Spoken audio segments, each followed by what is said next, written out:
members to introduce themselves. And let me click on this, yeah. And also to note their appointment. And for Paul, yeah, we usually will go down the list basically the way it's ordered on our website. I'll just call off people's first names and folks will introduce themselves and their committee appointment. And so Peter. Peter Ward, Vice Chair, Select Board Appointee. Thank you, Peter. Next on our list would be NRC, and don't know if we have an NRC replacement appointment for Judy yet, so we're working on that one. And next would be Paul. Hi, everybody. Paul Bohm, Recreation Commission appointee. Thank you, Paul. Well done. Burton with us this evening. Don't see Burton on the line. Nancy. Nancy Nelson, Historical Commission. Thank you so much. Next on our slate here is Housing Authority, and I believe Heather, you said it would be Charles Phillips. Charles, I don't see you on the line. Maybe will join us. Yeah, he said he was coming, but I don't see him. Okay, thank you. Diane. Diane Proctor, Select Board Appointee. Thank you so much, Diane. And is John with us? John Kratzley? Don't see him on the line. Heather, not in the waiting room? He's not in the waiting room. Okay, well, thanks, everybody. And we have a quorum. So very, very pleased. And Paul, thanks again for joining us and making that come true. As you may have noted, we are being recorded. Please keep your system on mute during the meeting and remember to unmute if you would like to speak.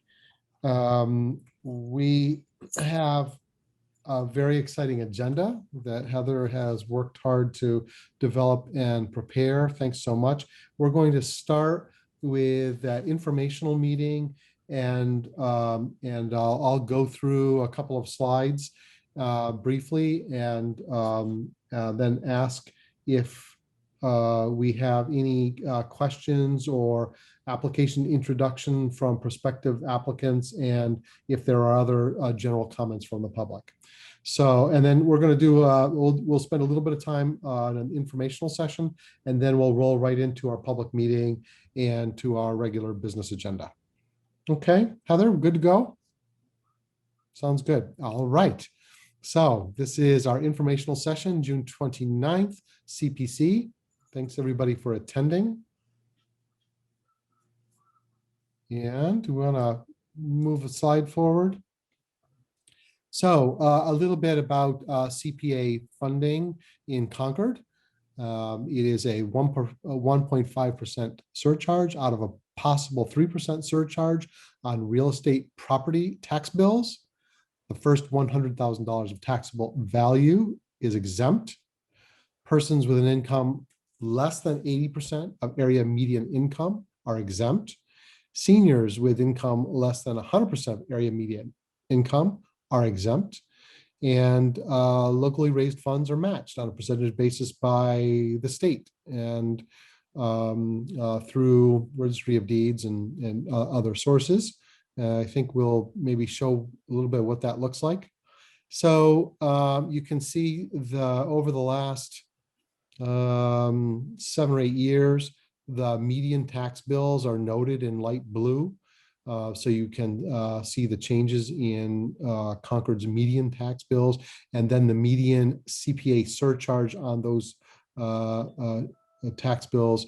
You can see 2020 approximately $183 on the median. Okay, thank you. And this money goes to great use. There are amazing list of accomplishments in terms of projects in the community that have benefited. Community housing is one of the categories.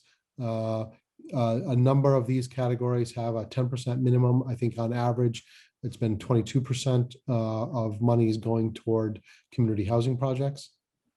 You can see some of them here. Historic preservation, on average 35%, and you can see some of the many historic preservation projects here. Open space, 17%. And again, a broad array of really, really interesting and significant projects serving the community, about 17%. And then recreation projects also, you can see just a broad list of really important recreation projects and approximately 24% funding going toward those. And here we can see the variable state match over time, right? It started in the early days of the program at 100%. It kind of continued to decline. I think of late, there's been an ability to maybe direct some additional funds, and I think through the Registry of Deeds toward state CPA funding, and it has increased the match again, which is great, and we're projecting about 25% in for 2021. And here's the application review process, right? We have a couple of informational meetings. These are opportunities for brief introductions of applications. The application deadline is September 17th. So that's an important one. And then we do site visits. We have a series of interviews and we go through the whole deliberation process that sends us on our way toward recommendations to town meeting. Okay. Are there questions on the slide deck? Diane. Thank you, Tom. I wonder if, given the fact that the town meeting may remain or continue to be a little bit later, and the public hearings may be a little bit later, it would be prudent for us to put off the final application deadline beyond September 7th.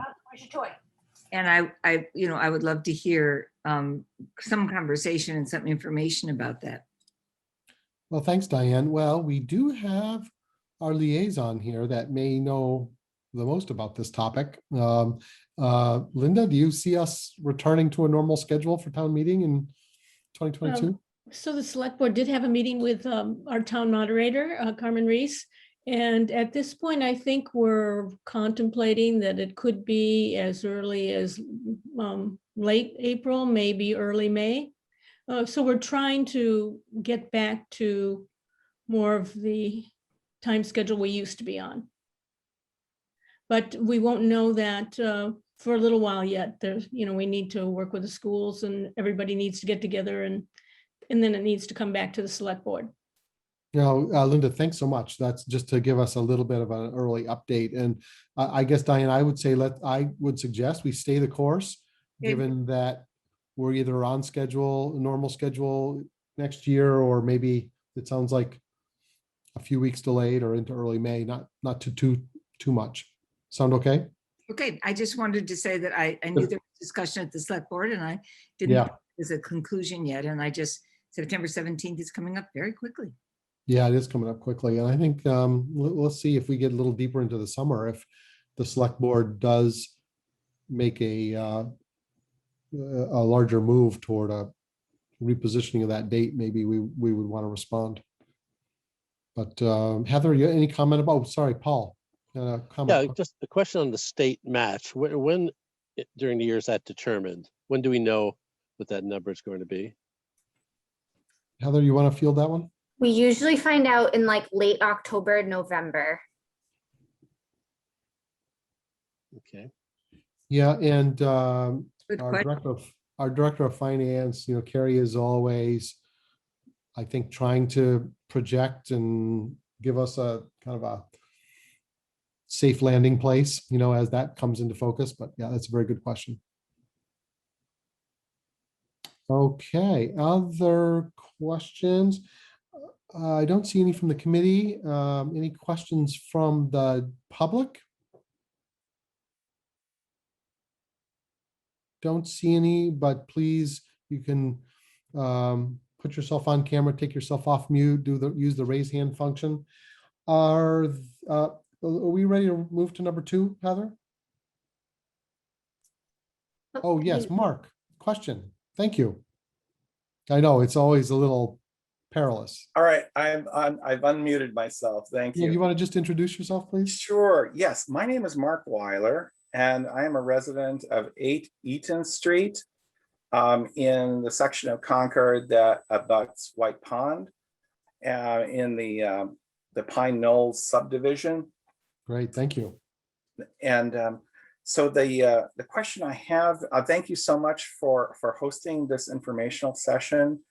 I'm very enthusiastic about participating and considering as part of the organization that I belong to, which is the Dover Property Owners Association, learning about and potentially applying for a CPA grant to refurbish a set of steps that are in contact with the ground and that belong to a piece of property that all of the owners of the neighborhood of approximately 70 homes have a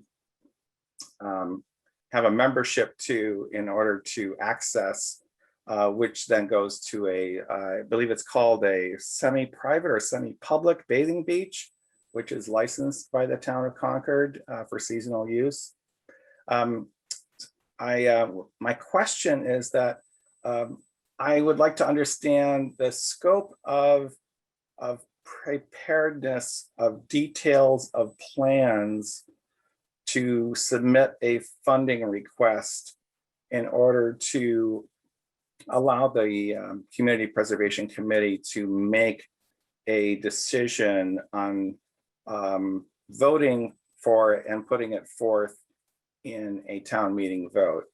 Can you help articulate that? Do we need a full architectural plan and estimates? It would be helpful for us to understand from your perspective what's required and what's valued. Yeah, Mark, thank you. Perfect set of questions. Now, so let's see, from my committee members, would somebody like to step into that set of answers? I can do that. Anybody interested? First of all, I think that probably a little bit of discussion about the nature of your organization, so we understand that, and its eligibility, let's say, it would be, I think, step one. And then with regard to CPC funding, we have funded both the design phase and the implementation phase of projects. Okay, so it really depends on the nature of the application, but there's oftentimes the design and permitting can be part of an application request. Heather, how do I do on that? Okay. Good. Yeah, I think the initial question I would have is, are the steps open to the public? So not just the homeowners that live there. In order to be eligible for CPC funding on private property, you need to show that there's a public benefit to the project, which means likely full public access to what the CPC would be funding. So that's my initial question on eligibility of the project. So yes, okay, yeah, and so that's helpful. I can certainly say that the intended benefit, because of obviously the proximity of the access of these steps to the neighborhood, there is obviously greater public benefit to people who live in the neighborhood than to people who don't live in the neighborhood. But on the other hand, we have no authority or association bylaws that prevent anyone from using the steps or accessing the steps for any access to White Pond for any purpose. So I would clarify from that standpoint, if that's of any value to you. So Mark, would the steps lead to a public beach area, or what? So yes, they lead to a beach area, which is pretty much the same. It's about a 25-foot wide piece of beach frontage, obviously that frontage varies from year to year depending on the level of White Pond. Mhm. And from there, a lot of people, if they're fishermen, they will go left or right, or, you know, whatever allows them pedestrian access along that frontage. Mhm. Okay, thank you. Were there any other questions or clarifications? Diane, did you have your hand up?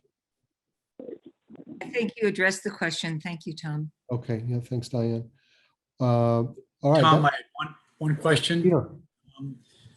So is the vision here something similar to what has taken place over in Sachem's Cove, where to alleviate the situation with erosion, those steps with gravel between them and new railings were installed? Is that sort of what you're envisioning?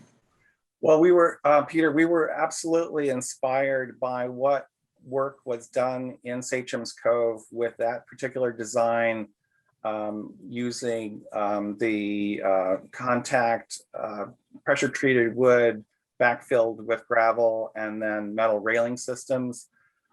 We are very interested in pursuing a similar, at least, railing system, but we're also exploring the possibility of using either granite in lieu of the pressure treated wood, or considering the use of an elevated above ground staircase type of method that would go back and forth.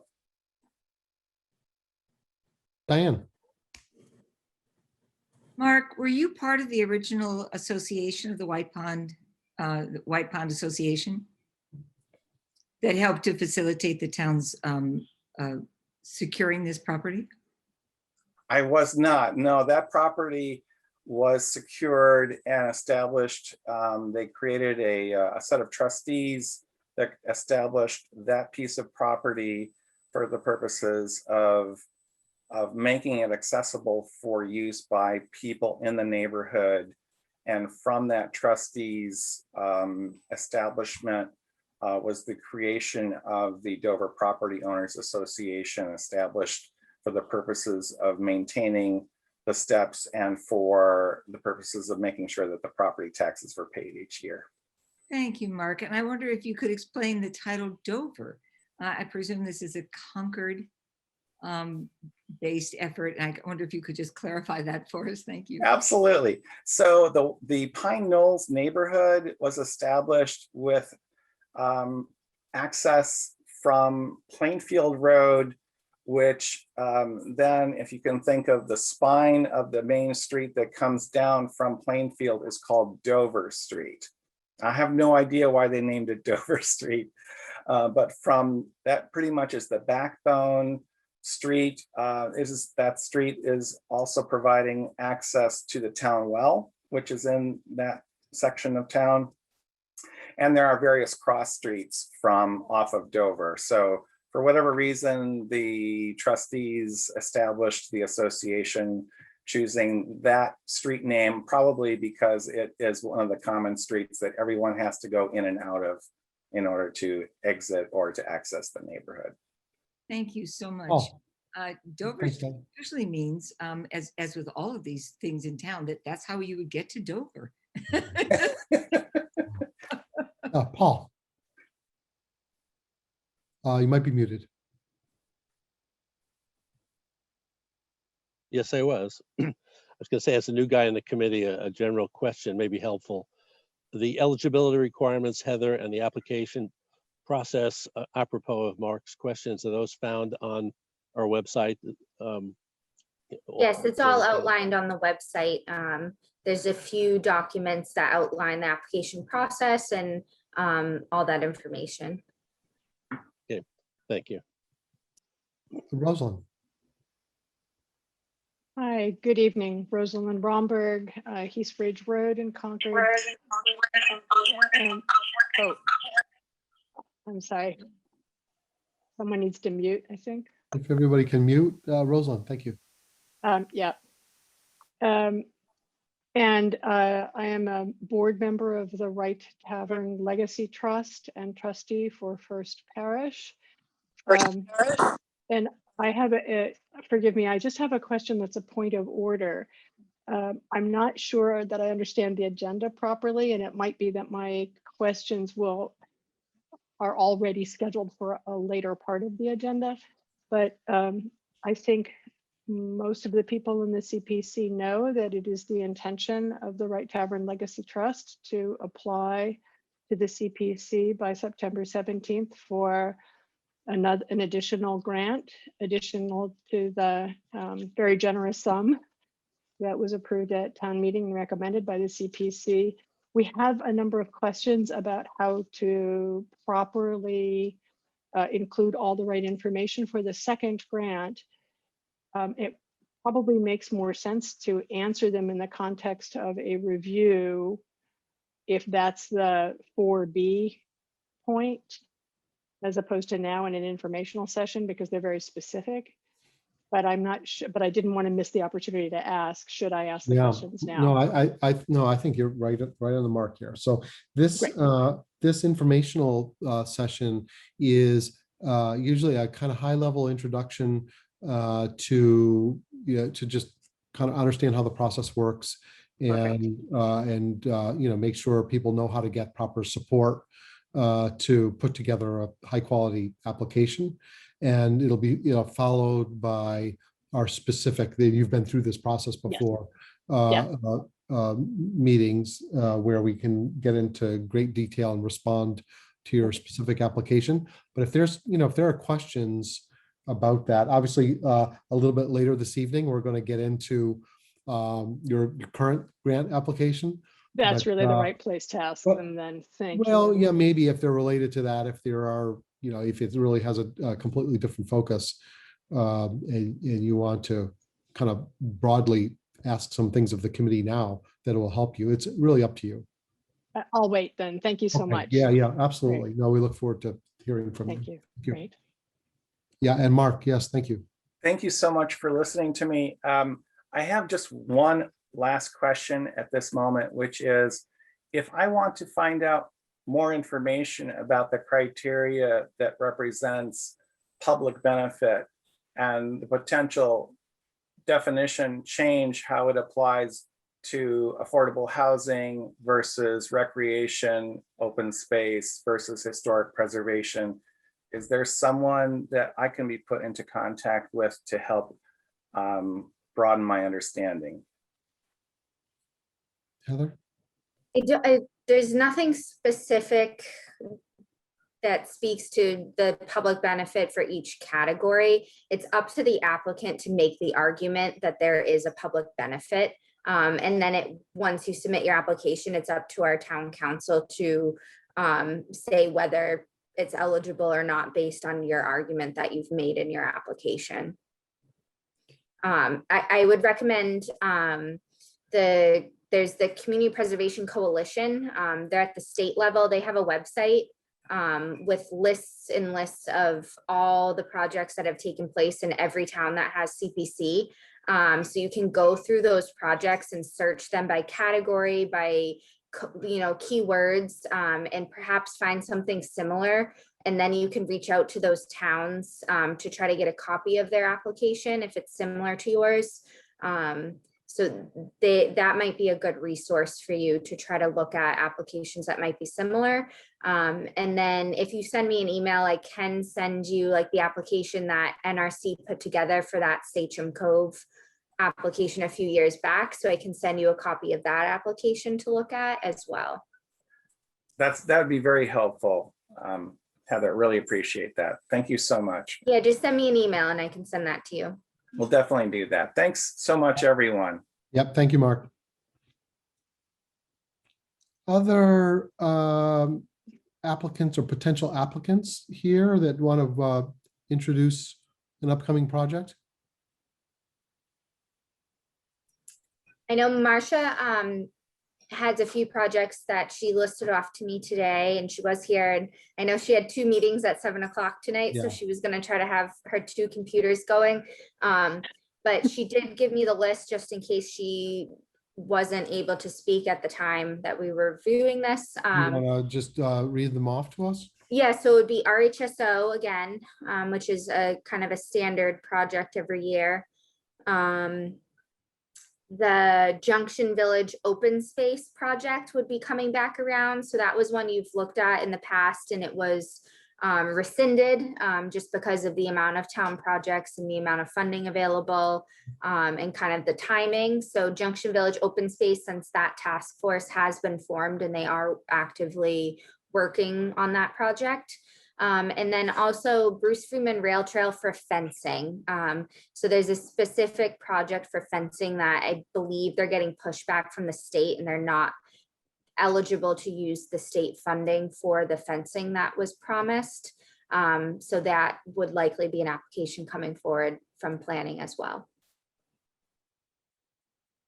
Just those three? That's all she had for me today. Understood. Diane?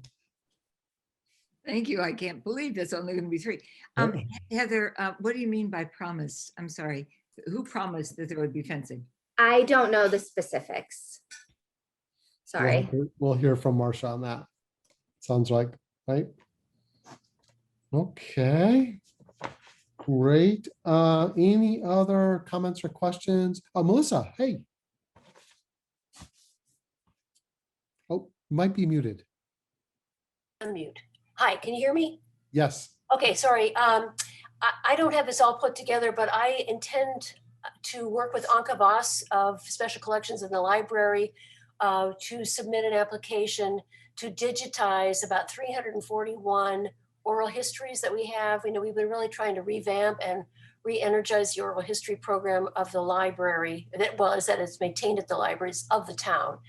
And one of the projects will be to seek funding to help pay to digitize these and upload them to the library. I don't have very many details, but I intend to submit it. I hope I get it pulled together by then. Okay. Yeah. Thank you, Melissa. Any questions or comments from the group? We look forward. Exciting. Yeah, we look forward to your excellent application. Any other members of the public want to introduce a project, a potential project? Sounds like we're okay. Any other questions or comments from the public? Seeing none. Heather, can we close the informational session? Yeah, we can move on to the public meeting. Everybody ready to move on to the public meeting? Looks right. Hey, John Kratzley, welcome. You might be muted. And There's been no town internet in our neighborhood. yeah, So I'm coming in with a different resource. you're very resourceful. You want to just introduce yourself? Sure, I'm John Kratzley and I'm a select board appointee. All right, thanks. Glad you're with us, John. Thank you. Okay, so let's move to the public meeting. And hey, 4A on our agenda, very exciting, and that is commission membership and officer elections. All right, so let's see how we do here. I think we've got a quorum.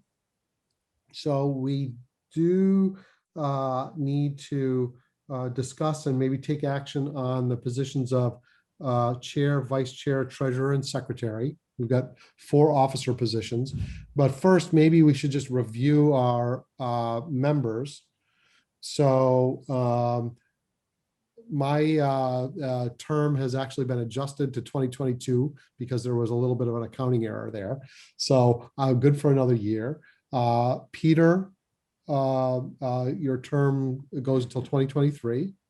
So I understand it. Terrific. We are waiting for an NRC vacancy to be filled. Okay. Paul from Recreation, thank you so much for serving. Terrific. I don't know the status of Planning Board. Heather, do you? I don't know either. Okay, we're waiting for, so I think other committees coming off a town meeting are working on their various appointments.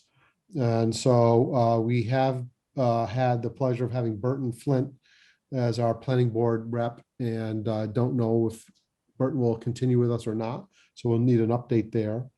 Nancy, the Historical Commission, going through 2023, terrific. And it sounds like we have Charles Phillips coming aboard from Housing Authority. Yes. All right. Diane, through 2023, Select Board appointee, terrific. And John, I hear that you were reappointed. Yes, I went and took the oath. Very good. We're lucky to have you back. Thank you so much. So that's really terrific. So Heather, in terms of broad membership, that's kind of our status. We've got enough members to have a quorum, but we'd like to get these kind of open positions filled maybe by our next meeting. Yes, I've sent an email to Delia and Elizabeth about the 2 vacancies. Yeah, great. Thank you. Diane. I'm sure everyone knows that Burton has become the chair of the planning board. So I don't know whether he's going to feel he can do both, but it'll be interesting to see. I don't know if I kept up with that. Thanks for that, Diane. Yeah, have him back, but I think that could be a bit of a stretch. We'll see. We'll see how he's a valued member of this group, but yeah, that's a big responsibility. All right. Any other membership discussions? If not, I think, shall we move to the discussion and potential and nominations for chair? I've served in this role for the last year, the last term, and a bit of John of yours that we overlapped a little bit, kind of working our way through various project recusals there. And so it's been a great pleasure. I've been lucky to serve as chair, but I think it is time for me to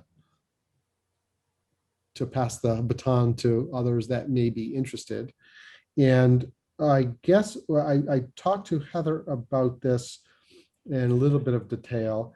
Traditionally, the practice has been having this reside with select board appointees because others already have dual responsibilities, but there isn't anything specifically in bylaws that require that.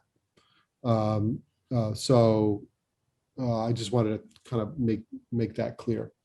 And with that, well, I think also another maybe point of order is Peter has served as vice chair over the last year. And Peter, I think you've suggested you may pass on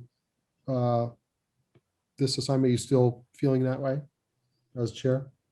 Yeah, it's really just a timing issue. Sure. Yeah, absolutely. So if it makes sense, shall we have nominations for the chair position? And if I don't hear one, then I would like to nominate, Nancy, please. Might be on mute. Sorry, I was just going to nominate Diane. Second? Sorry, Diane, did I do that too quickly? I'm sorry, nominate who? Sorry, Nancy nominated Diane Proctor. Mhm. And I seconded that nomination. Peter?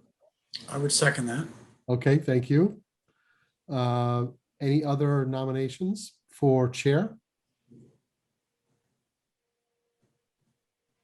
Okay.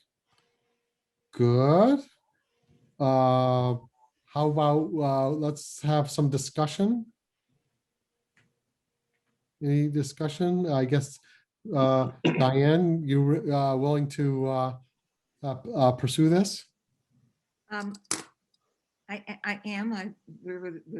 As I said last time, I will rely on the wisdom and the experience of this group to help me do that wisely and well. Well, this is an incredible team, and we all have Heather is our coach. That's exactly right. So Heather, are we ready to, can we vote this position? Yes. We can, okay. Oh, so I'd like to, all in favor of Diane Proctor as chair of CPC? I think we'll need to go through our roll call, right? Okay, so Tom, yes. Peter, Yes. Paul, Yes. Burton. Oh, excuse me, Nancy, I, Diane, Um, I guess I. John. Yes. It is unanimous. Yay. Congratulations. Yeah, congratulations. That's very exciting. we're right behind you. Thank you. And in front of me and. Yeah, no, that's really terrific. All right, I'd like to move to the position of vice chair. Nominations. And that could include Peter. You may want to, you could also self-nominate and stay in that position for another year, I think is also perfectly fine. So nominations for, or self-nominations for vice chair. Yes, John. Nominate Peter Ward. Peter, second. Other nominations for vice chair?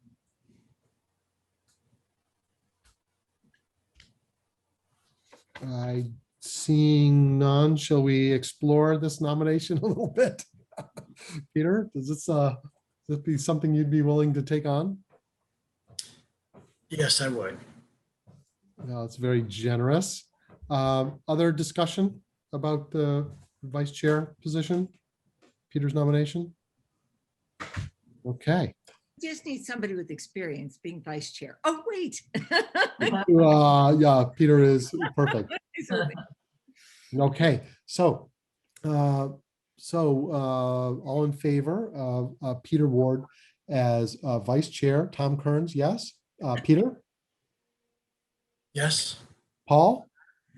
Yes. Nancy? I, Diane? Yes. John? Yes. Confirmed. Unanimous. Awesome. Peter, thank you so much. Yay.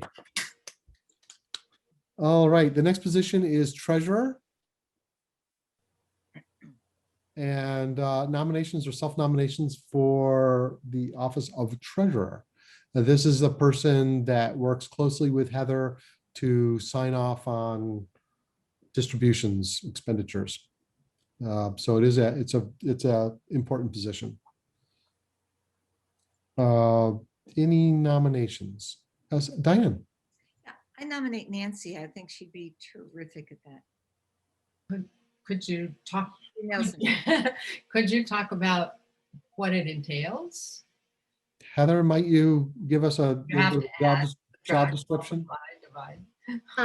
You really just need to review my math sometimes and make sure, my letters are correct, that reimbursements are correct. So when an applicant requests a reimbursement, they submit like a memo requesting what they're requesting the reimbursement for. They show invoices, they show canceled checks showing that they've paid the invoices. And then you're just signing off on the letter authorizing the reimbursement that summarizes the invoices that they've sent. Okay. Got it. Okay, did we get a second on that? If not, I second that Second. nomination. Yes, thank you, Paul. Any other nominations or self-nominations for treasurer? Seeing none, any discussion? Thank you for the description, Heather. All right, all in favor of Nancy as treasurer, CPC? Tom, yes. Peter? Yes. Paul? Yes. Nancy?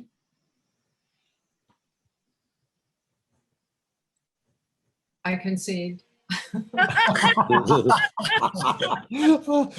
that enthusiasm. That's awesome. Diane Yes. and John? Yes. Hey, unanimous, fantastic. Nancy, thank you. Thanks for taking that on. It's not that intensive. It's, 32 hours a week, maybe 40. It's not so bad. It's money. It is money. And we have one more officer position. This is the role of secretary. I don't know, Heather, if you could describe this job description. I think this is a little bit of a lighter touch in terms of responsibility than some of the other officers.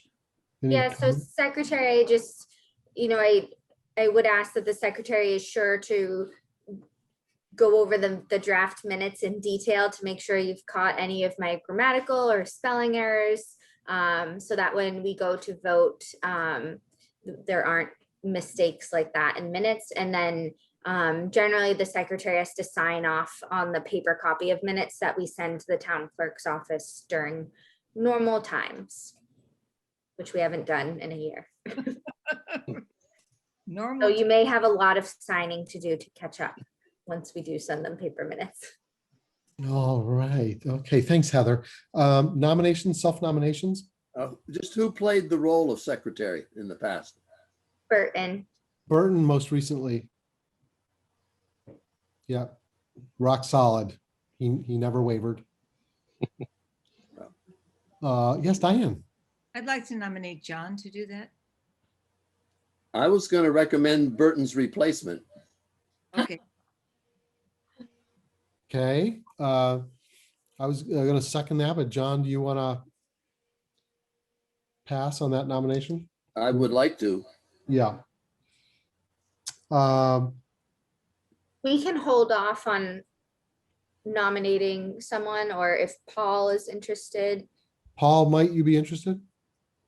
It sounds like almost no experience is required, which fits me perfectly, given this is my absolute first meeting. So I have a lot to learn, so I'd be willing. Well, to I'd take like on to that role. nominate Paul. Someone would second that. Second. I'll second that. Yeah, beautiful. All right, that's wonderful.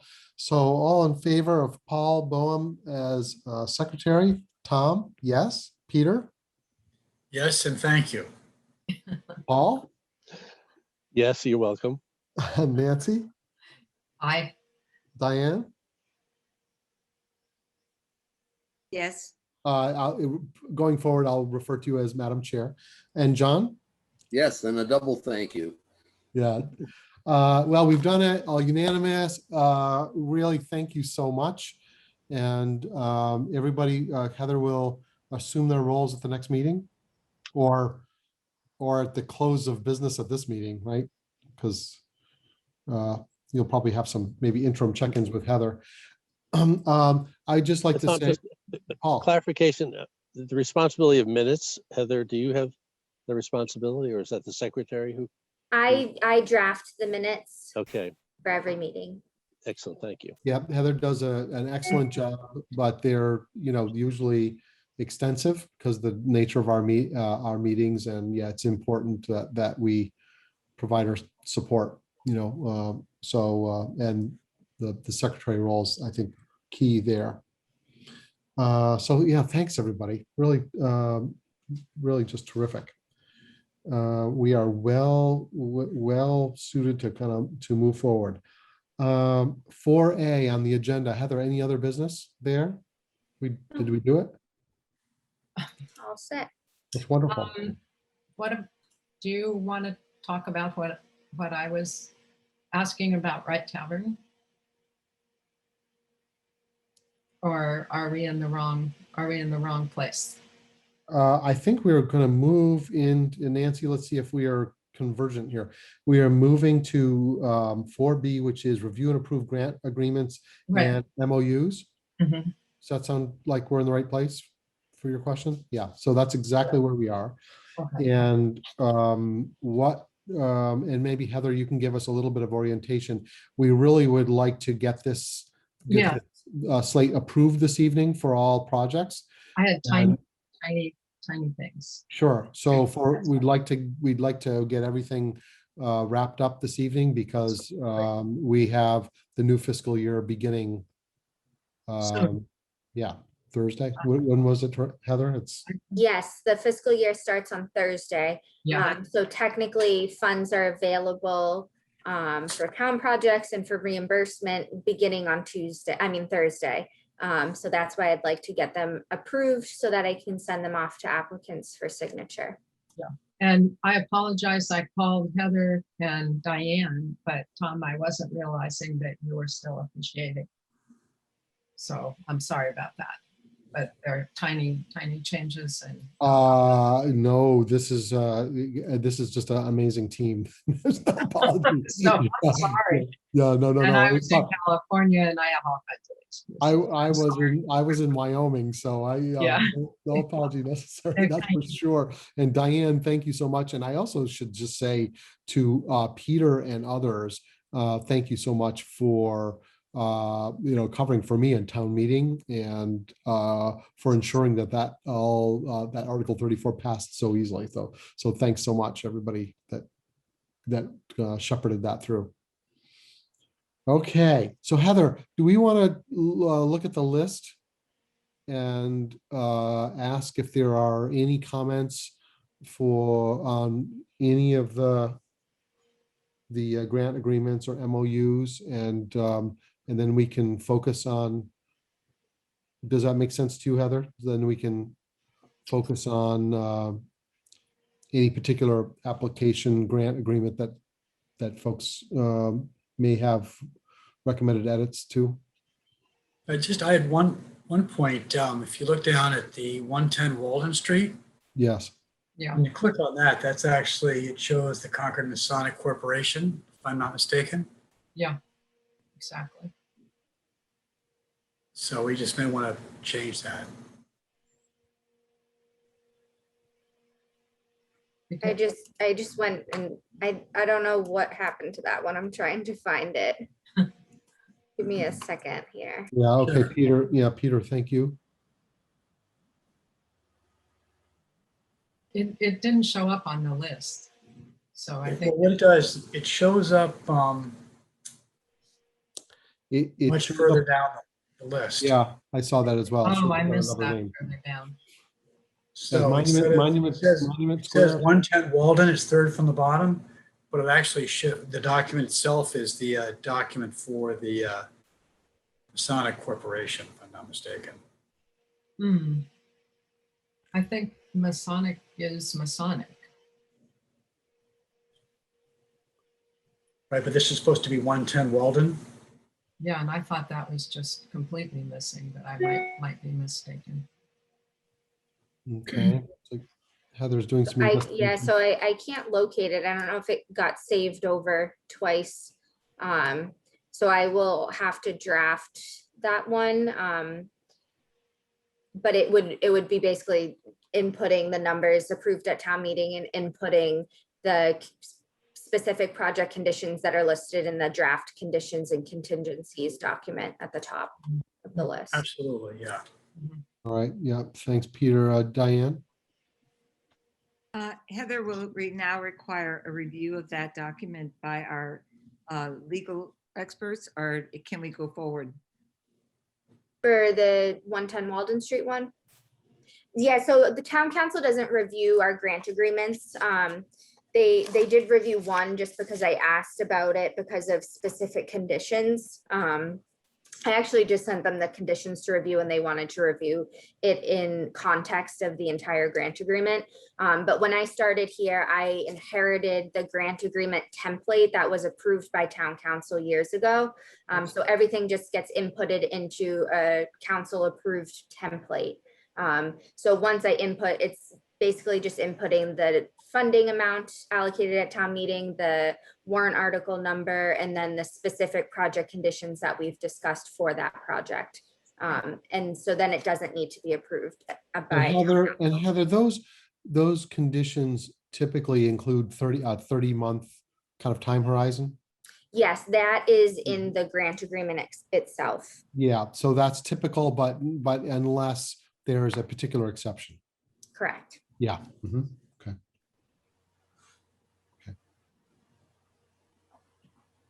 And that exception would be granted by the CBC. Yeah, and I think that may apply to Right Tavern in particular is what I'm thinking about, but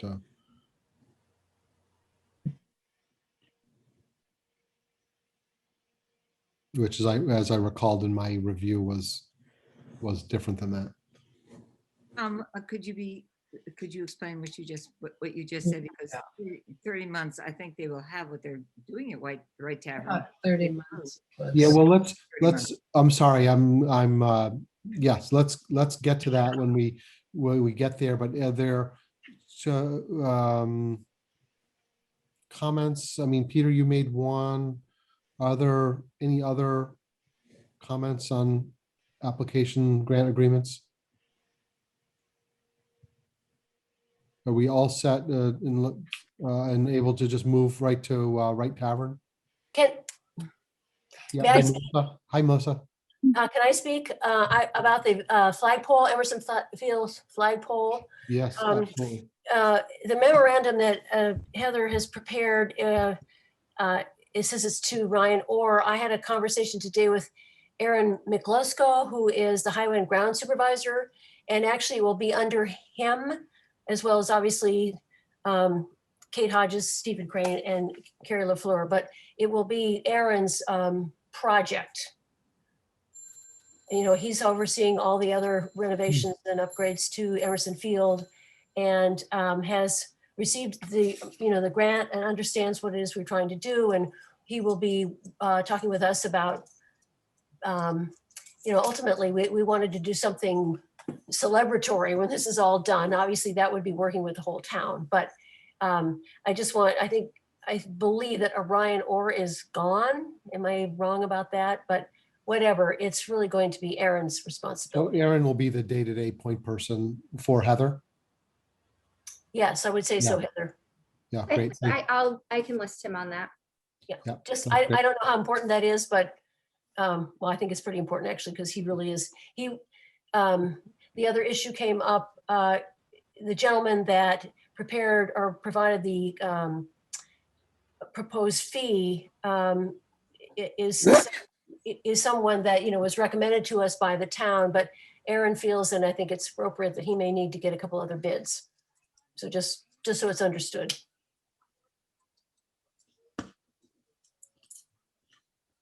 Okay, yeah, thank you, Melissa. Any other comments? Shall we move to Right Tavern? Nancy, I know you had a couple of edits there. Yeah. Oh, sorry, Rosalind? Excuse me. Yes, well, I don't know what the order is here. We haven't seen the document yet that might have edits to it, but we've had a very lively number of weeks recently, and I have an update for the CPC that I'd love to share with you before we get into questions from you to us. Yeah, great. Thank you. This is the right time. Okay, and would I give you those updates now before you've looked at the document? Sure. Okay. Yeah, we've looked at the document and now we're talking about any particular edits. So I Right. think if anything you put in play leads us to want to, make other revisions, let's hear it. Thank you. Great, thank you. So wonderful. So thank you. The first thing I wanted to share was just how moved everybody who has been involved in this important effort was to be sitting there in that blistering sun at the ball field up there at town meeting, and to see such amazing support for this. We were just brought tears to our eyes. Thank you so much for the recommendation, and we were so pleased that it passed.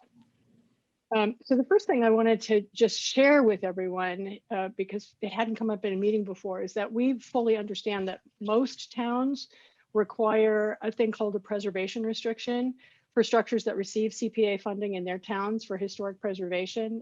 This is fairly common. And it hadn't come up in previous meetings, but we just wanted to give you an update because we've been working behind the scenes, knowing that we were going to do it anyway, but also that our assumption was that the CPC was going to require it. So We wanted to let you know that we have retained the services of Mark Babowski to be our lawyer. I think some of you know him from Concord. He's a Concord resident, member of Blattman, Bobrowski, and Haverty in town. And he served for a number of years as a member of the planning board. So he's very familiar with many people, but also very familiar with the White Tavern. And we're delighted to have his support in working on the document itself. Larry Sorley, who is one of our 2 preservation architects, has stepped up and is advising on this as well. And he brings some experience that I think some of you might actually have known, because he worked on the preservation restriction for the Thoreau birthplace. So very familiar with the process here and will be a very good advisor. And Stephen Mallory, who is at the PEM, he's the historic preservation architect for the Peabody Essex Museum. He is going to be drawing up the document that itemizes both interior and exterior important historic character defining features of the Wright Tavern. So we will have that as a resource as we're pulling together the PR itself. Holly Kratze might want to step in here, but we've also consulted with Mary Bergman, who is the ex-director of the Nantucket Preservation Trust. And some of you might know that the Nantucket Athenaeum preservation restriction is considered one of the models now in the Commonwealth for a very well-formed document. And we have that document. We also have the Cape Cod Commission Roundtable Fact Sheet, which it's called Placing Preservation Restrictions on Historic Resources. And it's a marvelous document. So we've been using that as a reference as we start to think about this. Yeah. And how to do it right. And also Holly, who has spoken with Mary and might want to add a comment here too, also had a comment with Lucille Stout, who was the legal advisor drawing up that preservation restriction. So we've had some good counsel on people who've been through the process, but also people who've been through addressing some of the complications with a complicated building. As we all know, the Wright Tavern is. This is not going to be an easy document to pull together completely, just because some of the exterior is a much more simple thing to deal with than the interior. But we wanted to let you know that we've started that process, we're working on it. And we've got what we think is a really great team who know the building, who know Concord, and who really understand the field of historic preservation. So that's our first one. We've also wanted to let you know that we've got, and I know this is about the interior, not the exterior, but we're doing a very detailed photo and descriptive inventory of all artifacts, exterior and interior artifacts of the building. Those of you who've toured it know that many of the artifacts are not historic, but many are. And also many of them will have to be moved to a safer location so that they're not harmed during the structural engineering repairs. That inventory is now scheduled for July, and Stephen Mallory will be advising and consulting to us in the process. Nothing's going to move yet, but he is going to be taking the lead on advising us on anything that needs to be moved or wrapped carefully or things, or storage conditions, that kind of thing. I also wanted to let you know that and this is something completely opportunistic. This is a wonderful thing. There's an organization called Heritage Landscapes. They're based out of Burlington, actually Charlotte, Vermont, near Burlington. And this is a historic landscape restoration organization, one of the finest firms in the world. This is the firm that was invited to restore the Lincoln Homestead, Franklin Delano Roosevelt's Hyde Park. They did the Supreme Court. They did the Great Wall of China, the Berlin Wall. It's an extraordinary organization for historic landscape restoration. And while most of us don't think of the Wright Tavern as having much of a landscape, nevertheless, because we have to, sorry? Some. Some, yeah, but it's not like the Biltmore, which is also one of the ones they did, or some marvelous. Yeah, they did the Brooklyn Botanical Garden. They did the Emerald Necklace in Boston. Gosh, wow. Yeah, they're an amazing group. They are going to consult to us as well. we're very happy that they've decided to help us with this. It's possible, they've joked with us and said it's possible that the only thing that happens is you take away the lawn and you put down clover. But we'll have something to share with you that is entirely unexpected, but really in keeping with where we're going with the restoration of the building. Well, Rosalind, then all you need yeah. is sheep. Then all you need is some sheep. Exactly. Historic sheep. We'd have to get the heritage kind though. What's the name of the firm again? Heritage Landscapes. Uh-huh. Thank you. That sounds Yeah. terrific. So the other two updates before I have questions for you and you have questions for us is that we've started putting together the project plan as part of the planning process. So this is the project plan for all of the planning, meaning production of the engineering documents, production of the construction plans, architectural blueprints, production of the PR as well, of course, and other things like that. So that is a July and August, possibly rolling into September project because it is big and complicated, but that is getting off the ground now since town meeting. We weren't going to start it until town meeting. And the last one is something that is also opportunistic, but very exciting to us. The trustees of First Parish with Philip Vanderwilden, whom some of you know from in town here, who is the chair, approached Anka Voss at the Concord Library about archiving trustee documents. And she was very interested in meeting with us. So in preparation for that meeting, Philip and I went through all of the boxes of documents that we could find, going back quite a long way, in fact, to 1600, some of them. Wow. And in them, we found bankers' boxes of documents just about the Right Tavern, some of which haven't seen the light of day in who knows how long. Oh. So we had a meeting with Anka, who was thrilled and said that, yes, they would be interested in particular kinds of documents. You know, are they interested in electric bills? Probably not. Are they interested in handwritten checks? Probably yes. So she gave us she's giving us guidelines on what. But we'll be going through those documents over the course of the summer and working with her with the idea of handing off everything having to do with the Right Tavern, probably sometime this fall. And those will be digitized and the valuable ones will be kept in paper form. So I can tell you not even the people at First Parish know that yet. Rosalind, just happened. Rosalind, this is a wonderful update. I'm Gosh, so glad you think so. yeah, We're so thank you. excited. You know, this has Can't tell you how been, excited we are. yeah, this journey over the last year has been really wonderful, I think, in terms of the back and forth dialogue and the openness and how seriously, you know, you're taking on this undertaking. So really, thank you. Wow, wonderful. Thank you. I do have a quick question, Rosalind. Oh. First of all, Any questions? it's an amazing project. I'm just curious of the total scope and cost of the entire project. What this grant represents, what percentage of the total cost? We estimate that it represents about 25%. Okay. And we are looking to outside funding. We are researching grants and other historic preservation organizations that give funds.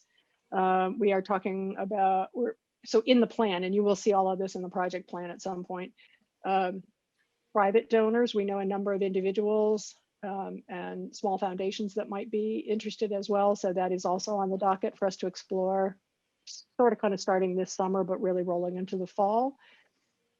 And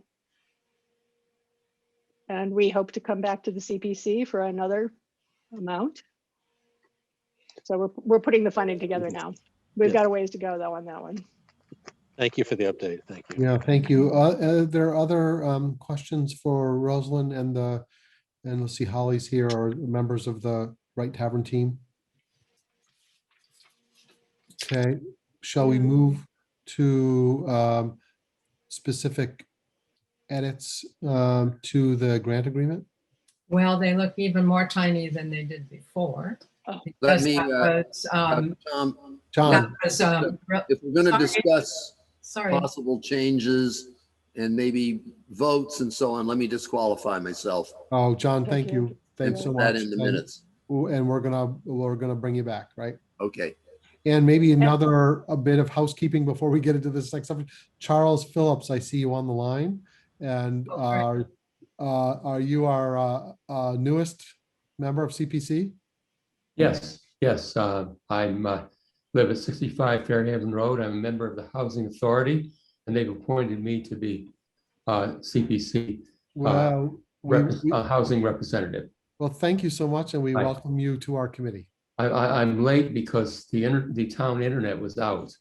Oh, And no. that's my internet service, you know? Oh, Yeah, Finally yeah. came Well, back.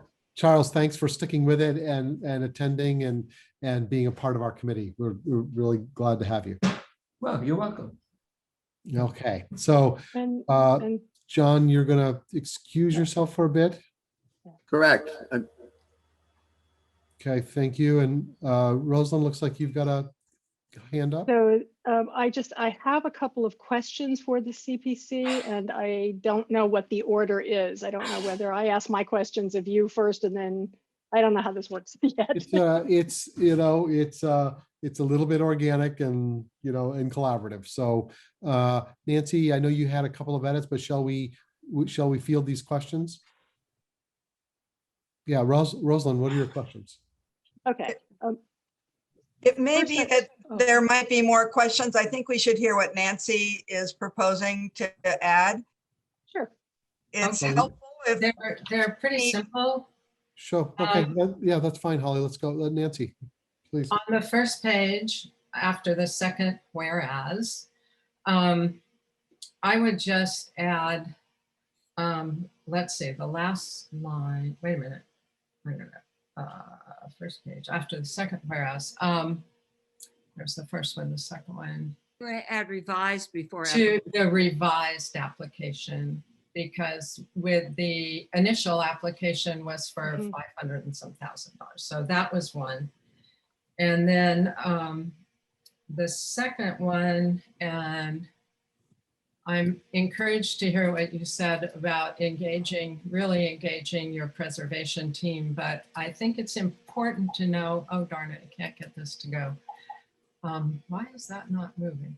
The first page at section 2A, Roman numeral 7, it says for all rafters. And I would just feel better if it said, if we delete all and put as necessary, because I'm hoping that initially contemplated full depth of the attic might not happen.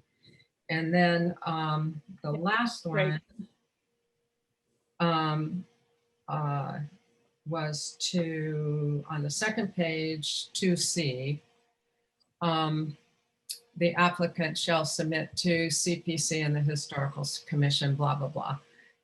And after funds, I just wanted, where did it go? Shall be copied. Oh, that's not right. Is this 2C, Heather? I wanted to add that we would receive the plans and specs prior to the start of work.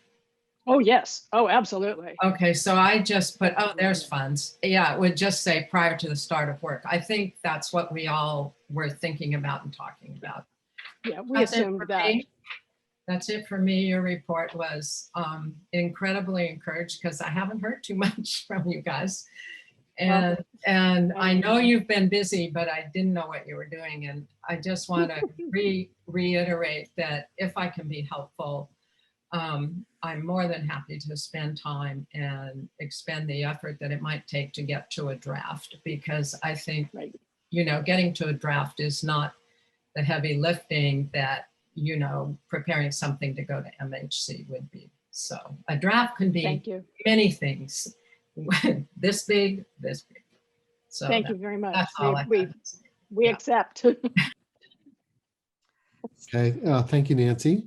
Holly, did you have a comment?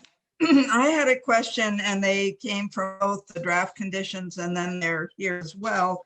And That is the addition of CHC to receive plan specifications and then to receive contracts to contractors. And I want to know what the point of this is.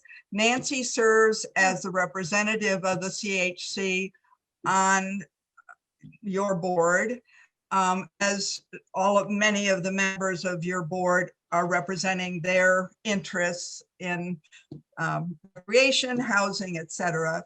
And I don't know that this is part of the mandate of the CHC.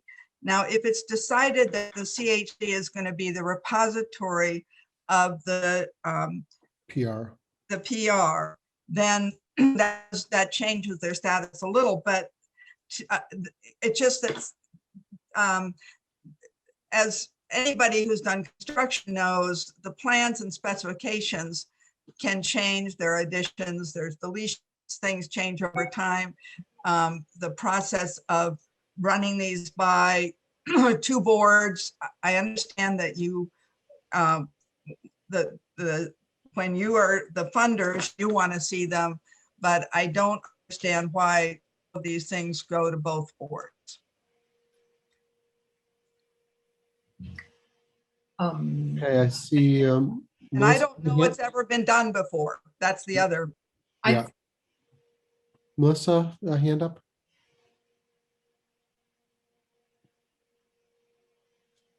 Check your mute. Muted. Can Yeah. you hear me? Okay, I honestly, I don't either. I mean, I never understood that the Historical Commission has any jurisdiction over plans and contracts. I agree we would like to see the documents. Ultimately, obviously, I believe the documents need to be put on deposit at the Concord Free Public Library. And actually, apropos of the things that you found, Rosalind and Philip, I thought that those were already on deposit. So I know there was some years ago, a whole lot of materials from First Parish went to the library. So somehow those escaped the transition. But at any rate, back to the issue, I never understood that the Historical Commission has any kind of jurisdiction over plans and contracts. We have never asked that before. Here, I mean, I don't know, in terms of a preservation restriction and holding that, does that change your viewpoint about that? We have preservation restrictions on some other properties, and I have not seen any plans or contracts associated with those, but they were created before my time. I guess I would have to defer to Heather, who knows a lot more about our responsibilities than I do, but I just see this as onerous and really not our role. Sorry, Nance. I know. I wish we would have had this conversation ahead of time, because I think I can clarify that very simply. Okay. The reason would be that the Historical Commission has somebody on this committee who presumably has some knowledge and information about historic structures and projects. And if you see project plans and specs after the fact, you have no ability to maybe stop something that would be very detrimental but unintentional.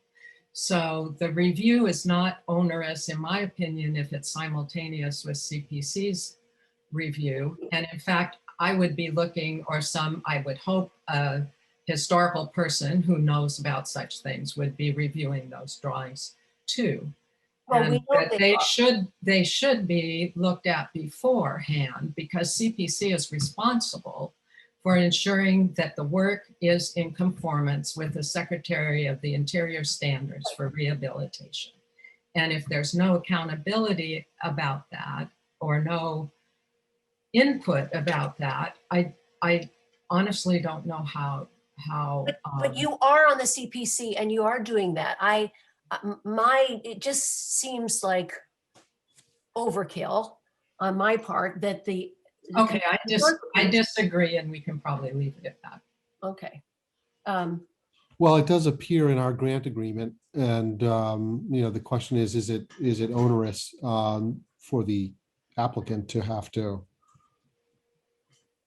send the materials to both parties. I suppose we could get copies from CPC's submission. Well, you would. I mean, you're on the CPC, so you will get that. It's not, again, I'm CPC asking, needs to approve, right? yes. So the important thing is to understand what's actually going to be happening to Wright Tavern before it happens, which would have been good to know in years past, frankly. Mhm. It might have been helpful in a collaborative sense. Yeah. I'm looking at this more as hopefully a collaborative effort. And I was so happy to hear what Rosalind had to say about beefing up the participation of their historic preservation team, because I was going to ask what their involvement has been to date. And I'm hoping that they had been engaged in more discussions along the way. So that's all. Mhm. Okay, Diane. Tom, I don't sit obviously on the Historic District Commission, Commission, so but I have listened to many of their discussions. It seems to me it never hurts to have a broad set of eyes looking at something. While the responsibility ultimately rests with the CPC, I think, having experts, beyond the person who's a representative on the CPC, i.e. Melissa and her committee, just to oversee and take a look at something. You're publishing it once, why not publish it twice and give people a chance to look at it? Does it require that they have a hearing to look at it, or can it just simply be, what is the protocol, Melissa? If you receive a document, do you then have to present it to the whole committee and have a meeting around it? Or can your committee simply review it and decide that there's no reason for them to go further? This is new uncharted territory. That's why I'm asking Heather. I don't know, because we don't have, in my understanding, we don't have jurisdiction. We recommend, which Nancy does as a part of the CPC, she does, and she reports to the Historical Commission. And the CPC is going to be getting all these documents. That's, if it's, well, if we're getting all the documents, the only thing I was saying is it doesn't seem to me it hurts to have another committee set of eyes on the documents who have a kind of expertise that is even broader. I'm sorry, Nancy, am I misunderstanding? No, I'm sorry. I'm just getting impatient and just have an alternative. In other preservation restrictions, the applicant for funding will engage, and maybe you've already engaged somebody like this, who's experienced with preservation restrictions in historic buildings, to certify that the work that's being described and contemplated conforms with the Secretary of the Interior standards for historic preservation. And BEHA did it for a project in Newton, for instance, and I've seen it elsewhere. So a certification by somebody who knows might even be better. And you know that both Larry Sorley and Stephen Mallory are capable of that kind of certification. I don't know whether it would be a complication from your point of view that they're members of our team. So effectively them certifying the documents might look like a conflict of interest, but they're very, very skilled at this. They've done lots of these. I'm very familiar with Larry Sorley's work, so I would have confidence in that. Mm-hmm. And he certainly knows more about historic structures than I do. And I would be relying on somebody like Larry for help. So, yeah. So I guess from my perspective, the CPC, we make recommendations and ultimately grant monies to organizations, and we depend upon the kind of collaboration from our other committee and commissions in town, and to make sure that every other group that's involved is happy with the work that's being done. So I don't think we necessarily have ultimate authority. It's a collaborative effort where various committees and commissions in town are involved in various projects. And I think we try to do our best to make sure, you know, every group has an opportunity to monitor and shepherd what's going on. And this particular grant agreement certainly says the applicant shall work with the CHC in the development of the preservation restriction. I don't know if there's any issue there or if that's okay, but as such, I would think that then the CPC would depend on the thoughtfulness of the CHC to make sure they've got what they need to ensure the CPC that they're pleased with the work that's going on. Does that make sense? Yeah. Yeah, Rosalind. I can say too that if everyone is comfortable with things like PDFs, all the documents that are being produced are all coming to us digitally, and that's how we work. Yep. So it's no hardship on our end. And as we've said before, we're big fans of transparency because it's no one of us on the Legacy Trust is an expert on absolutely everything. It's impossible. So I like the idea of more eyes looking on it and catching it. I think the place where we would request some forbearance is that we would prefer not to have to go to the expense of printing out paper documents, especially with architectural blueprints. Those are very costly. Right. And the other thing is that if it resulted in the members of the Legacy Trust having to attend more meetings on Zoom, we'd probably ask you if we could combine some of the comments into a single meeting, just because everybody, you know, everybody has jobs and they have other commitments and all of that.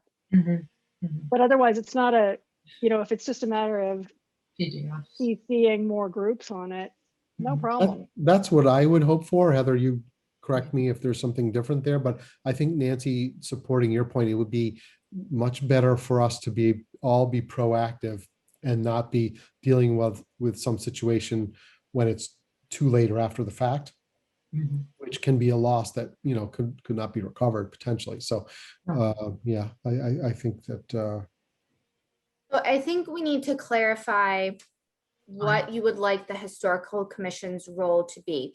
So not speaking on the preservation restriction, because that's separate, but speaking on, do you want them to review and comment on the plans that are submitted? Do you just want them to receive a copy of them? Because right now how it's drafted is that all they have to do is submit a copy to historical commission. The condition doesn't require the historical commission to comment or do anything like that. So I think the question is, what would you like the historical commission to do about the project itself, not the preservation restriction? That's separate from what we're talking about. Diane? Thank you, Heather, for that question. That was what I was suggesting, is that if they don't have to form a, you know, take it to a committee for full deliberation and everything else, it just helps to have an extra set of eyes on it, it seems to me. And I think that the language of the draft, the language of the document is quite clear. It says that they will submit a full set of plans and specifications for the work to be, all plans and materials may be submitted in digital form when possible, and that that a copy of the signed contract or contracts for the work to be completed with CPA funds to the CPC and CHC prior to the start of any work. And it doesn't say anything about oversight by CHC, but it does, that's our oversight that needs to be exercised. But it does assure that CHC has the documents in hand. Yeah, Okay. and I think it is possible that CHC could say that we are comfortable with our representative to CPC having access to this material, and that's enough for us. Right. I mean, I don't think we're trying to dictate what CHC. Okay, so it doesn't require any formal review by the historical commission or a formal comment from the historical commission. No, but No, that, but that's a question for another day, because that's very, very common for historic preservation projects, but that's not what I'm bringing. That's not what I'm looking for. You're saying, well, what's common, just to clarify, Nancy? That CHC would be formally reviewing and approving. Well, Yeah. that's my question, because if that's what you want to, if that's what the commission wants to happen, we should clarify that. No, I just want to be able to see them prior to any work start. Mhm. To sort of, and I don't care how we do that. And perhaps for CPC and CHC as well, a time frame is appropriate. I don't know. And what is the purpose of CHD seeing the actual contract? Well, Because the that's a standard condition in any non-town project, that these contracts are submitted It's Yeah. standard that they're CPC. submitted to CPC. to CPC. You had requested that we add historical commission. Yeah, now, if it's to be assumed that CHC will be able to see those, that's fine. It's just as Rosalind said, it's eyes, extra eyes on the project, who hopefully might be. Yeah, it sounds to me like Melissa's saying that CHC would be comfortable relying on the CHC representative to CPC to do that. To see that. Yeah, and easy to pass around PDFs. Right, yeah, Please avoid the cost of printing construction drawings. yeah. I'm just concerned about any delays because, you know, getting the construction drawings completed to the point that they're submitted for permitting is complicated enough. And then if they go through reviews with the boards, then it, you know, you can lose a window for construction. So I understand. But if they're submitted with a certification from one of your experts on Secretary of the Interior standards, I think that should go a long way in any, in any review and potential delay. I would think that would be very helpful. Yeah.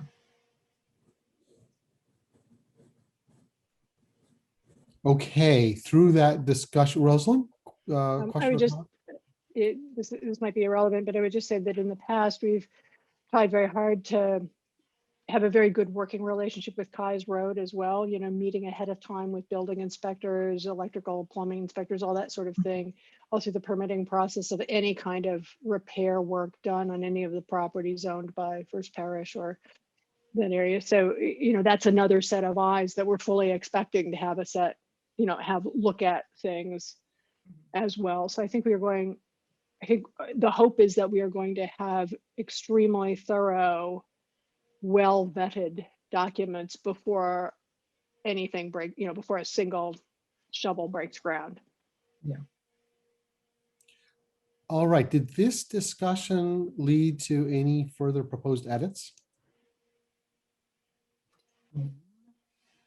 I think maybe it has not. Maybe but, not. maybe I'm being a little self-serving here, opportunistic. Not. How's everybody feeling about where we are? I think you might be right. Yeah, I did take a lot of notes here, and I'm trying to kind of sort through it. The only thing was I think that 2C was prior to the start of any work, which that that was going to be that should have been in there anyway, I think. Yeah, I guess I wonder in item 2D, would it be funds, let's see, grantees submit a copy of signed contract or contracts to the CPC and the CHC representative, or you could in the interest of expediting this whole conversation, I feel comfortable that I could obtain those from Rosalind, and if not Rosalind, from the CPC folks. Yeah, anything submitted to the CPC is public record. Public information anyway. So okay. So do we want to strike part of that clause on D? a difference without a distinction. I would feel more comfortable taking the review in D of the contract itself out because the contracts do get negotiated back and forth sometimes and clarified and, amended. And so dealing just with one board on that, I think would make it a cleaner thing. And Nancy certainly can represent CH well, and I don't think contracts themselves are things that the CH are interested in. They're interested in what's in the plans and Yeah. specifications, but how much it costs to do it is It's the CPC. it's like the Well, Historic District Commission never cares how much anything costs. They're thinking about what's the right thing to do. So Well, Holly, I would agree that let's keep the CPC with the scope and the funding. And then those documents will also be, of course, available, but we don't have to. I think we could strike CHC on that item D. On D, If everybody. yep, Okay, prior start of work is already there, so that's good, yeah. yeah, Yeah, without that reference to CHC, if I'm not mistaken, this is a standard condition of all Right. grants and MRUs, is it? Right, yeah, Peter, exactly right. Yeah, Good. thank you. Thank you, Peter. Rosalind, another comment or question? Yes, and I apologize. I was not sent a copy of this document, so I don't have it. So I'm kind of flying blind here, except that I know generally from the process what we've been doing. But I did have a question in case it affects this document, which is that we are wondering, the Legacy Trust is wondering whether we may start very, very limited exploratory demolition guided by Larry Sorley and Stephen Mallory. Just a little bit of demolition, enough to understand what, to meet the requirements of the structural engineer in putting together these plans. And we don't want to do anything big. We don't want to, those of you who toured the building with Brian, the structural engineer, understand he needs to peek into places in order to be able to start going. But we don't know whether we have your permission to start that. I actually thought you were already probably making plans to do that. yeah, and We have made plans, we just haven't done it. Yeah, who went on the tour with Brian and Larry Sorley and Stephen Mallory from CPC? Did anybody go? I don't know. I don't think so. Not aware, I'm not Yes. aware of that. Nancy, and Rosalind, it says that just a draft preservation restriction will be developed prior to the finalization of plans and specifications for the Right, project. Great, So okay, not fine. prior to the start of plans, but the Thank you. finalization. So Thank you. that's G. So I think that, given that both are going to take some time to do, that seems appropriate to me. Great, yep, thank you, Holly. So you're saying what seems appropriate, Holly? I'm sorry. What is written on G, that Yeah, we okay. will, you were committed to getting the draft of the PR developed prior to finalizing plans. Specification. Yeah, they're really going to be developed concurrently, right? So there is time for Great. PR, for your Great. proper PR development. And it sounds like with Mark Bobrowski, you've got your team coming together on that. It's perfect. Great, okay, fine, yeah. Yeah. Yeah, and just to be clear, we have been doing a ton of planning. We have not done anything active. That's Basically, we needed to wait until town meeting and also to have this meeting so that we understood that we wanted to be all on the same page. Yeah, right. Just FYI, everybody, especially Rosalind, with the project on documents, I'd love to compare with you what you found on the application for the National Historic Landmark, because I found a lot of letters. Oh, wonderful. And they were, I don't remember even how I found them, but because I was deep in the archives, federal archives, but they're very interesting, very interesting. Very cool. And Holly's memory is probably correct about the Park Service not coming up with the money. to purchase. All right. Any other questions or comments from the committee or the applicant or the general public on Right Tavern grant agreement? No? All right. Nice work, everybody. Great work. Heather, does that mean we've really gone through the entire list of grant agreements, and how are we handling 110 Walden?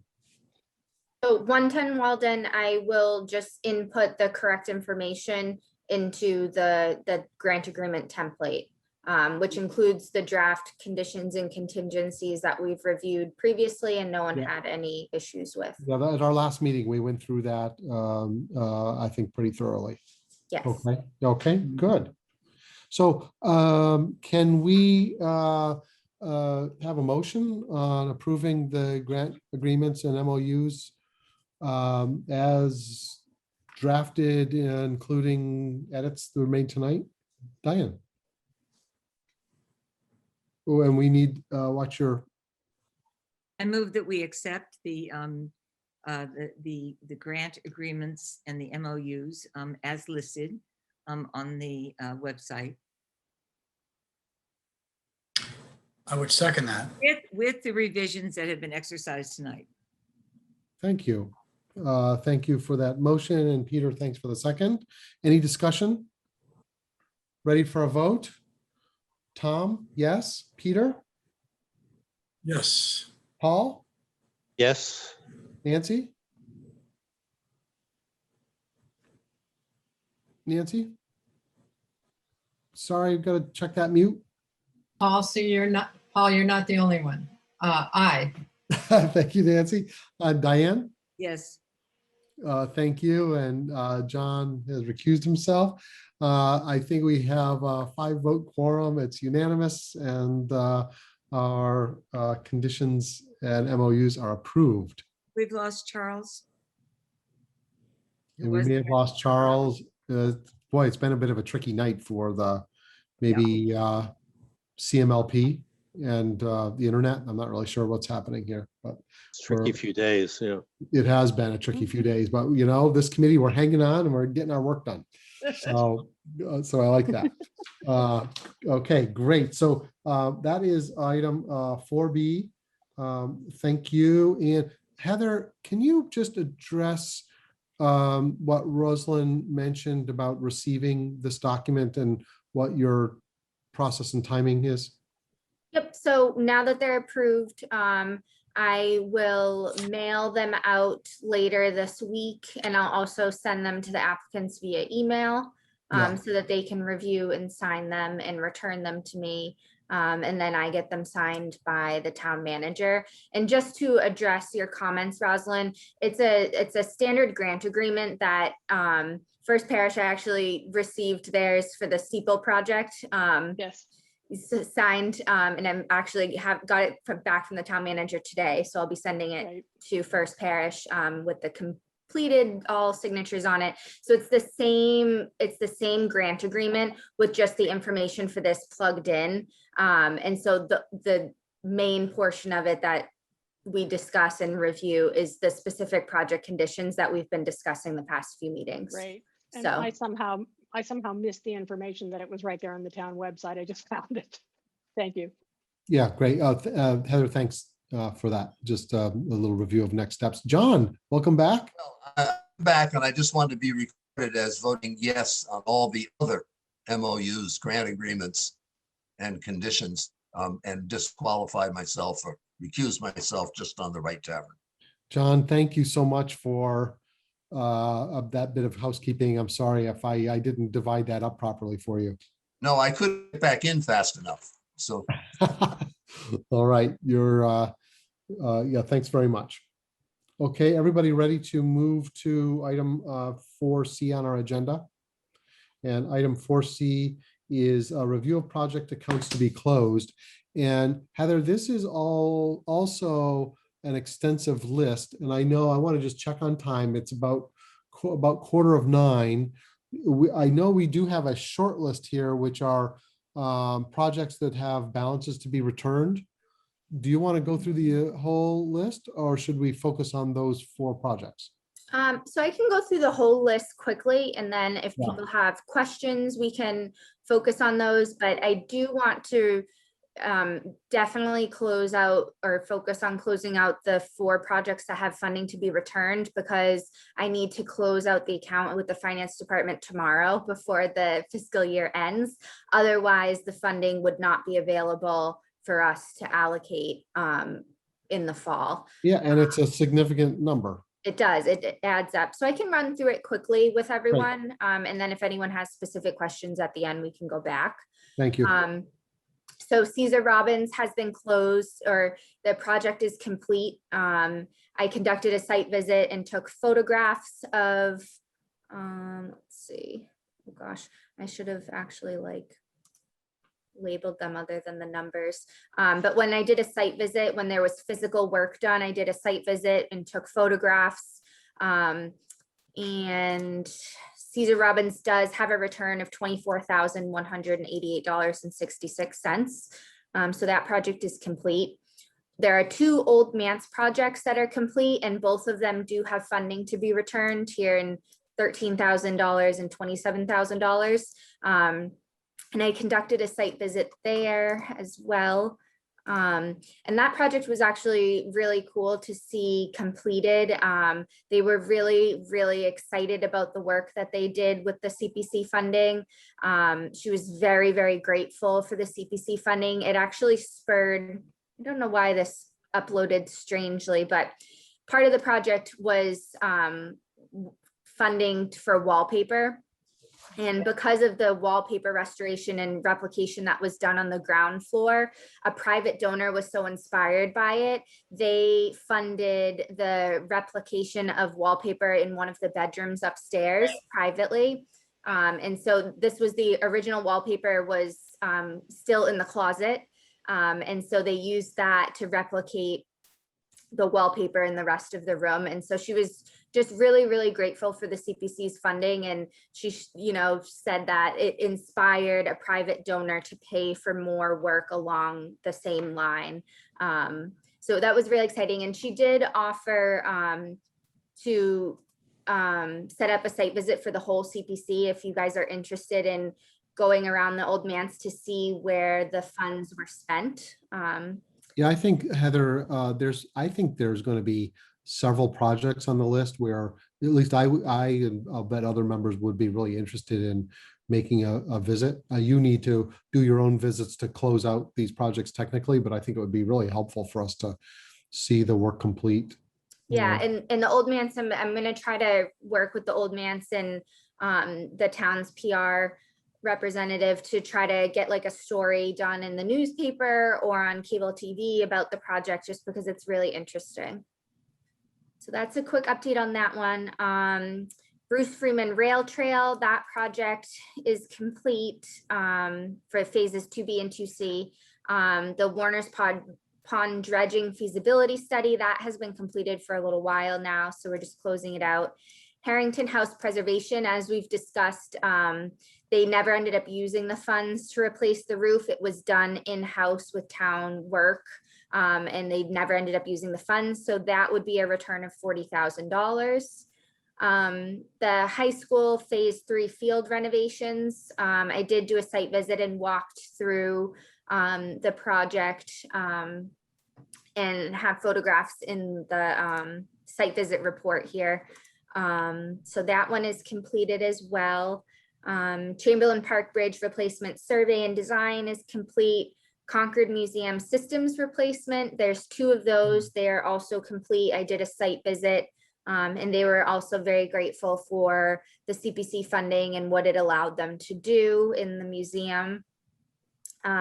Sleepy Hollow roadway drainage improvements. I did a site visit and took photographs of the roadway improvements that were done within Sleepy Hollow Cemetery with the funding.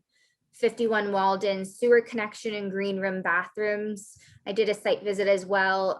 This project was to connect the building to the town sewer. So it was running a sewer pipe from the bathrooms downstairs all the way out to the sewer line for the town, and then moving the bathrooms to one side so that they could connect to that sewer pipe. So that's complete. Then Emerson Land Acquisition, that project is complete. Old Calf Pasture Habitat Restoration, that one has been completed, and RHSO. So I don't know if anyone has specific questions about any of the projects to be closed. I would also add, Heather, that you did a nice job of posting the material specifically for each of these projects so we could see it in advance. So thank you. You're Yeah. welcome. Are we going to put signage on any of these just to remind people of what the CPC has done? Yeah, so I think that's a discussion we can put on a future agenda. I did just place the order for signage with Crosby. So, and that those we kind of allocated for specific projects, but because we're coming into, we'll have funding for this come Thursday, we have new funding. I wanted to get the PO in so that we could have the funding allocated from 2020 funds. But because we're going to be in a new fiscal year, we can place another sign order. So I think we can have a discussion at a future meeting which Yeah, so- signs we should try to order for these projects. Maybe Heather, if you, when you catch your breath, you could maybe prepare some recommendations for projects and signs and sign types, and, that would help us kind of move through that agenda item at a future meeting.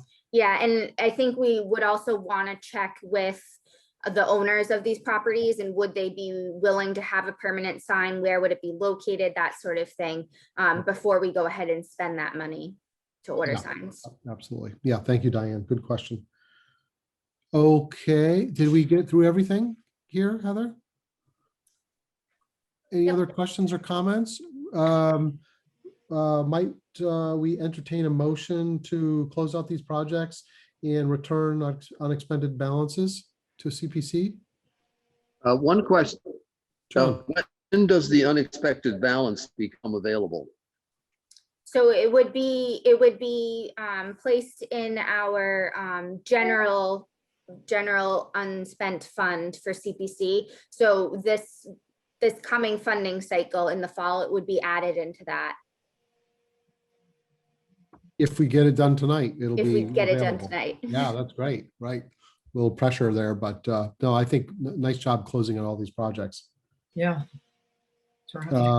Good. Well, I think maybe let's, Heather, we're gonna entertain a vote here. Do we have a motion? Anybody like to craft one? Or I can? Do you want? I can take Diane? a stab at it.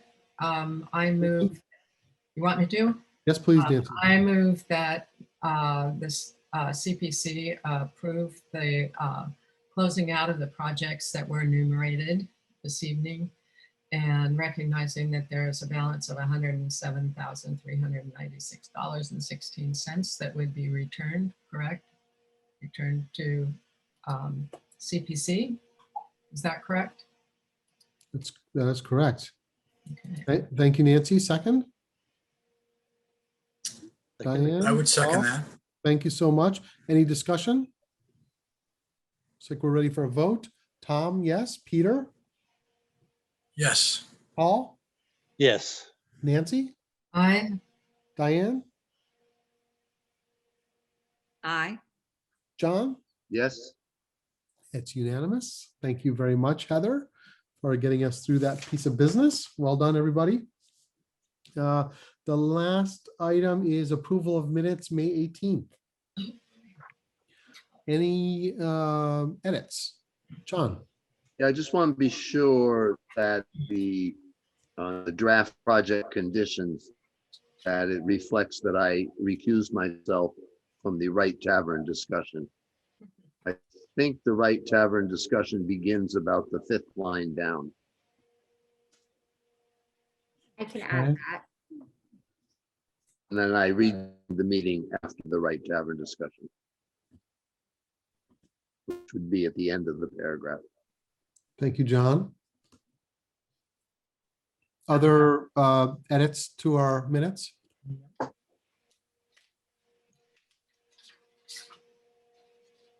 No. Looks good. Heather, ready for a vote on the minutes? Yes. Okay, anybody like to craft a motion? I move that we accept the minutes for June 15th. May, May 18th. I knew that, May 18th. Thank you, Diane. Second? I second. I'll Thank second you, that. Nancy. Any discussion? Ready to go? Tom, yes. Peter? Yes. Paul? I'm going to abstain. I wasn't a committee member. I don't think I actually saw the minutes, so abstain. Thank you. Nancy? I, Diane? Yes. John? As amended, yes. Yes, as amended. Wonderful. Thank you, John. Is there any other outstanding business for this evening? I would like to say something about your leadership and oh, thank you yeah. for a outstanding service in a difficult year with handling one particular issue, which I was unable to participate in, but I know you handled it with great care and concern for everyone's voices. Yeah. So thank you for leading us through this year. Get another unanimous vote out of town meeting. Well done, Tom. Well, hey, John, thank you. Working with everybody has been a pleasure and an honor, and I'm looking forward to continuing to serve under Diane's stewardship. And Diane, we're all there to help you in any way that you may need. Okay, yeah, but thanks everybody. It's an honor to be part of this group, and I've learned so much. I learned so much from every one of you. So thank Yeah, you. me too. Well, and I just want to say I'm just so pleased and honored to be part of this group. You people have your act together completely. So I'm very impressed. Well, Great group. I just want to second what John said, and I know I have had such an admiration for your ability to work through difficult issues, one in particular, with so much grace and care. I think that's just really great. Well, thank you very much. It's been Yeah. a great honor, really. Yeah. So and onward. So yeah. So thanks everybody. With that, When's our next meeting? Heather. August 17th, I think. Heather, are you going to give us the month of July off? Am I? I don't. Have we been think I- that good? It says the next meeting is Tuesday, August 17th. Now that may be wrong, but that's, Tuesday, July 20th. Oh, that's not on a calendar. Okay, Tuesday, July 20th. But that's what I have on my calendar.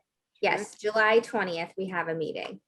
Okay. So okay. there may be that we don't really have much on the agenda and we don't have to hold it, but that's to be determined. Yeah. You'll work that out with your new slate of officers. Great. With that, I thank you so much, everyone, for a great meeting, and we are adjourned. Good evening. Thank you. Thank you, Tom. Thank you. Bye-bye. Bye all. Thank you, everybody.